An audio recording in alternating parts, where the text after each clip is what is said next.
মির্জা ফখরুল ইসলাম, উনি বিএনপির মহাসচিব, উনি নাকি বাংলাদেশের সবচেয়ে ভদ্রলোক। তা আমি মির্জা ফখরুলের উদাহরণ দিই।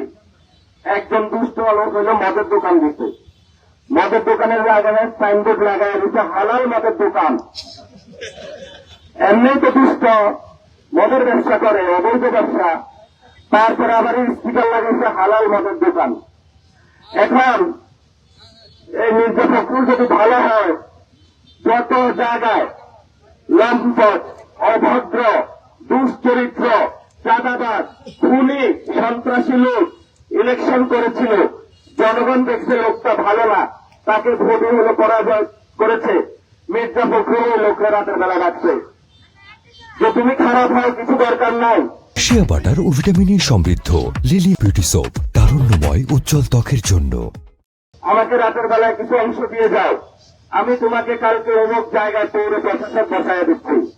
একে একে পুরো বাংলাদেশের সকল উপজেলা উনি দখল দিল এবং জেলা প্রশাসকের সব অভদ্র লোকদের উনি বসিয়ে দিল।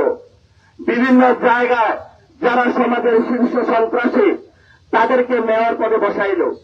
শুধু সেখানেই ক্ষান্ত হয় নাই, যেই লোকটা গত 17 বছর বলেছিল বাংলাদেশে গণতন্ত্র প্রয়োজন, সেই লোকটা নির্বাচনের জন্য অপেক্ষা না করে স্থানীয় জায়গায় যেখানে চেয়ারম্যান রয়েছে, চেয়ারম্যান অফিসে নিজের লম্পট অভদ্র লোকদের বসিয়ে দিল। তা আমরা মির্জা ফখরুলের এই দোকানের নাম দিয়েছি হালাল মদের দোকান। অর্থাৎ যত দুশ্চরিত্র লোকের সকলের দিয়ে উনি একটা আড্ডা জমিয়েছে, ভদ্রতার মুখে আমরা উন্মোচন করে দেব। উনি তো রাষ্ট্রপতি তো দূরের কথা, আমি বলেছি বাংলাদেশের কোন মন্ত্রী হওয়ার যোগ্যতা ওনার নাই। যদি থাকতো তাহলে কি অসভ্য লোকের মতন এইভাবে বিভিন্ন জায়গায় কি লোক বসাইতে উনি?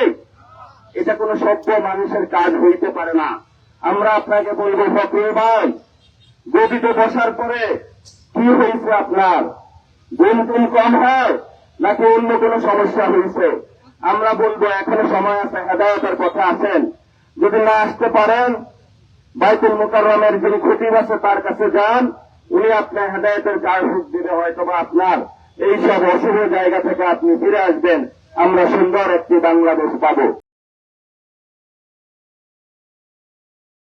শিয়া বাটার ও ভিটামিন সমৃদ্ধ লিলি বিউটি সোপ, তারুণ্যময় উজ্জ্বল ত্বকের জন্য।